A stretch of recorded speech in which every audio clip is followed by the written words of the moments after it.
ഈ K C. Venugopal supreme കോടതി judge അല്ല എന്ന് പറഞ്ഞ കേരളത്തിന്റെ പൊതുമരാമത്ത് മന്ത്രി ശ്രീ മുഹമ്മദ് റിയാസ് അദ്ദേഹത്തോട് പറയാനായിട്ടുള്ളത്, അങ്ങ് കേരളത്തിന്റെ യുവരാജാവാണ് എന്നുള്ള ആ തലക്കരത്തിൽ നിന്നൊന്ന് താഴേക്ക് ഇറങ്ങണം. തലയിൽ തപ്പി നോക്കിയ കിരീടമൊന്നും ഓടിരിപ്പില്ല. അങ്ങേ ഈ സംസ്ഥാനത്തിന്റെ പൊതുമരാമത്തിന്റെയും ടൂറിസത്തിന്റെയും ചുമതലകൾ മാത്രമാണ് ഏൽപ്പിച്ചിട്ടുള്ളത്. പിന്നെ അങ്ങിപ്പോ മന്ത്രിസഭയ്ക്ക് വേണ്ടി തള്ളൽ വകുപ്പിന്റെ ചുമതല കൂടി അങ്ങ് ഏറ്റെടുത്തിട്ടുണ്ട്. അപ്പൊ ആ തള്ളല് നടത്തിക്കൊണ്ടിരുന്ന ഒരാളെന്ന നിലയിൽ റോഡിലുണ്ടാകുന്ന വിള്ളലിനെ പറ്റി അങ്ങയോട് ചോദിക്കുമ്പോൾ ഈ ഉണ്ടാകേണ്ട കാര്യമില്ല. ഇനി ശ്രീ മുഹമ്മദ് റിയാസിനോടുള്ള ഡയറക്റ്റായ ചോദ്യം, ഈ ദേശീയ ഹൈവേ നിർമ്മാണവുമായി ബന്ധപ്പെട്ട് കേരളത്തിലെ പൊതുമരാമത്ത് വകുപ്പിന്റെ റോൾ എന്താണ്?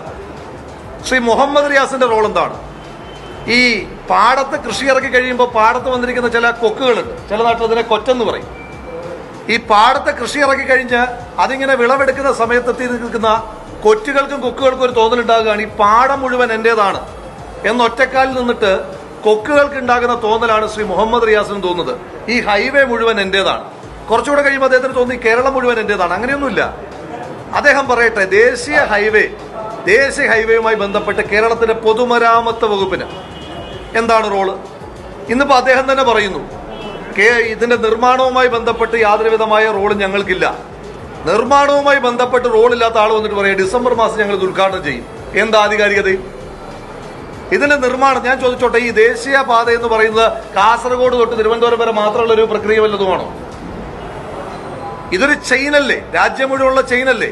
അപ്പൊ അതിനകത്തെ ക്രമക്കേടുകളെ പറ്റി, അതിനകത്തെ അപാകതകളെ പറ്റി കേന്ദ്ര സർക്കാരിനെ വിമർശിക്കുമ്പോൾ കേരളത്തിന്റെ പൊതുമരാമത്ത് മന്ത്രിക്ക് ഇങ്ങനെ തുള്ളലുണ്ടാകുന്നത് മറ്റെന്തെങ്കിലും കാര്യത്തിന്റെ കേന്ദ്ര സർക്കാരിനോടുള്ള ഉപകാരസ്മരണയാണ് എങ്കിൽ അത് കയ്യിൽ വെച്ചാൽ മതി.